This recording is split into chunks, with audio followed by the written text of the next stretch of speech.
Olá pessoal que assiste o canal Nos Caminhos do Cangaceiro Antônio Silvino. Quem está falando aqui é o amigo de vocês, o professor Julierme do Nascimento Vanderlei, e estou na Fazenda Nova Vista, mais precisamente na casa sede da Fazenda Nova Vista.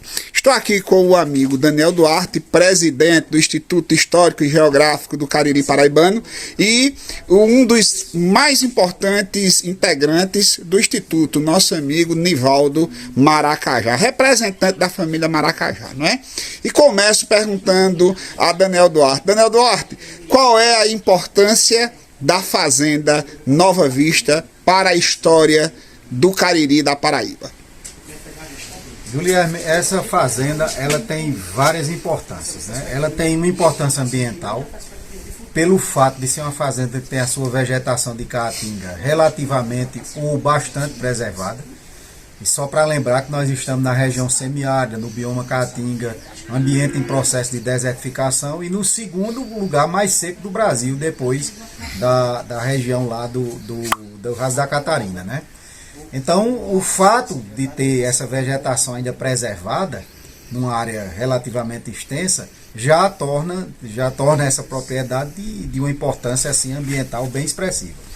Do ponto de vista histórico, a gente pode começar pelo próprio Major Raulino, né? O Major Raulino que se estabeleceu aqui e que além de militar, de lidar na questão da agropecuária, e provavelmente mais pela pecuária, que é digamos assim, a vocação natural dessa região, ele também ele fez registros históricos, né? Então ele tem anotações, ele tem apontamentos que ele fez isso e deixou para a posteridade, né? Então o homem Raulino, tá certo? O proprietário Raulino, ele prestou, e aí está prestando, porque esse material ainda existe, né? Esse material pode ser consultado, um grande serviço à história do Cariri ao fazer essas anotações, né?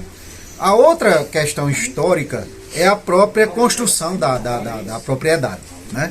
Então é uma casa sede, onde, embora ela tenha sofrido algumas modificações ao longo do tempo, mas a gente nota, né, uma arquitetura típica do início do século passado, ou talvez até antes, com a presença de portas e janelas com essas estruturas denominadas guarda-pó, com essa estrutura aqui em cima denominada cornija, né? E isso mostra duas coisas, tá certo? Não só reflete a arquitetura da época, de uma época, como também a abastança. Então não eram todos os proprietários rurais que tinham posses, que tinham condições para construir sedes como esta. E também denota o bom gosto. Amigo Nivaldo, para a família Maracajá, qual é a importância do Major Raulino Maracajá? Boa tarde, Guilherme. Primeiro agradecer a presença, aliás, o convite do Instituto de Gujão para fazer parte. Agradecendo a pessoa de Carlos, Daniel e os demais que vão para o Instituto. E que é um orgulho grande para todos nós, a criação do Instituto, e ainda mais com o patrono ter Raulino Maracajá. Raulino é dos filhos do Coronel Patrício, 3 se estabeleceram no Cariri, 4 aliás, mas hoje nós temos 3 grandes sedes de fazenda que tem história para contar a região, que é essa do Major Raulino, a Arara do Major Luiz e a do meu avô Major Patrício, que hoje é um hotel. Então, sem sombra de dúvida, isso é uma importância enorme para a família e, de se dizer também, para a região. Essas propriedades, elas contam história, como o Daniel fala agora há pouco, em vários aspectos.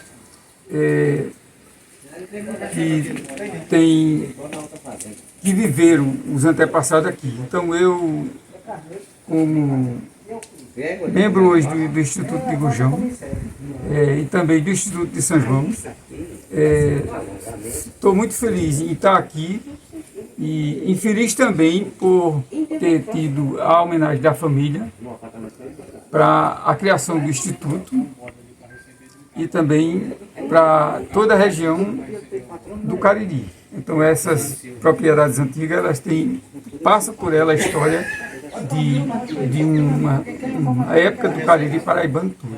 Muito bem.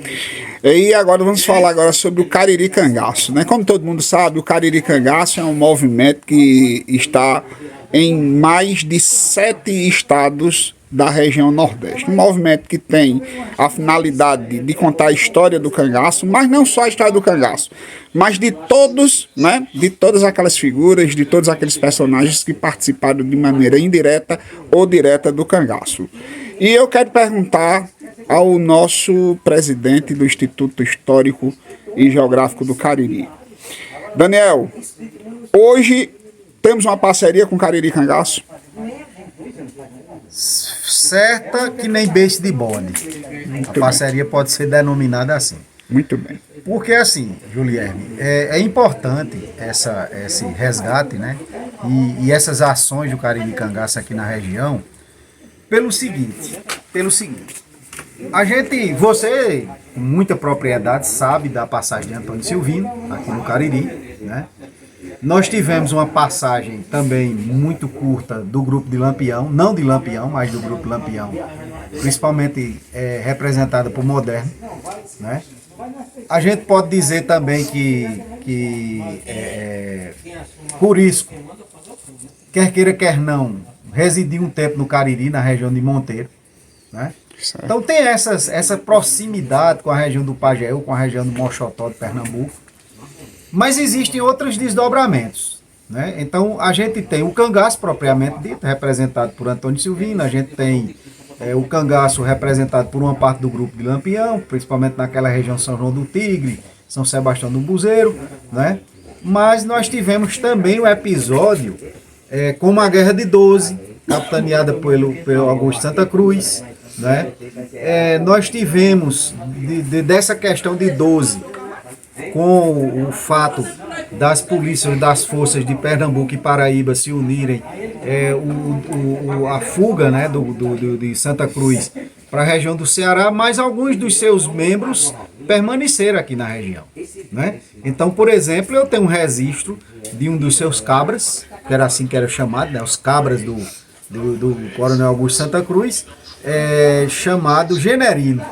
Né? Generino, eu mapeei ele se tornou uma espécie de eu não posso dizer o termo cangaceiro, né? Mas vamos colocar entre aspas, ele agiu isoladamente, aterrorizando ali aquela região Sumé, Serra Branca, na fronteira ali Sucuru, Boa Vista, aquela região ali. E, por exemplo, eu entrevistei um senhor que recebeu um tiro dele, né? Tenho fotos. Então teve esses fatos também. O fato do cangaceiro Gavião, né? Ou do cabra Gavião, como queiram. E a partir do momento em que uma instituição, podemos chamar assim, o Cariri Cangaço, porque vocês são instituição, ela começa a voltar os olhos para o Cariri paraibano, ela começa a fazer esse resgate, né? Ela começa a fazer esse resgate, começa a ouvir as histórias e começa a ouvir as histórias. E cabe a vocês, como profundos conhecedores, realmente contarem o processo verdadeiro, o que de fato aconteceu, o verídico, né? Então, as coisas, tem muita coisa guardada na oralidade. Cada família, ela tem uma história e ela precisa ser provocada. Essas pessoas precisam ser provocadas e principalmente, né, cabe a vocês, mais uma vez, pelo profundo conhecimento que vocês têm, verificar se isso não é uma história ou se é uma história, né? História ou história que sejam resgatados, que sejam contados e principalmente que seja popularizado. Muito bem.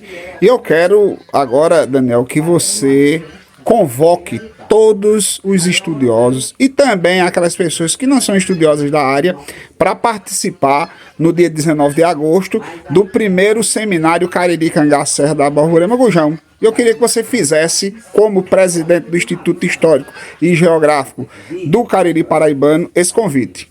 Com certeza, nós já estamos fazendo a divulgação também pelos meios que nós temos à disposição, né? Mas convocar todos os sócios e sócias, fundadores, honorários, todas aquelas pessoas que têm um apego à história do Cariri, para estarem aqui na antiga Timbaúba do Gujão, hoje município de Gujão, no sentido de prestigiar o Cariri Cangaço no dia 19 de agosto de 2023. E venham com gosto para ouvir as palestras, para ouvir os depoimentos, para trazer, né, enriquecer o evento com novos casos, causos, histórias. E eu creio também que vai ter também um lançamento de livros, né, ou publicação de livros e coisas mais desse tipo, voltado para essa questão do cangaço propriamente dito.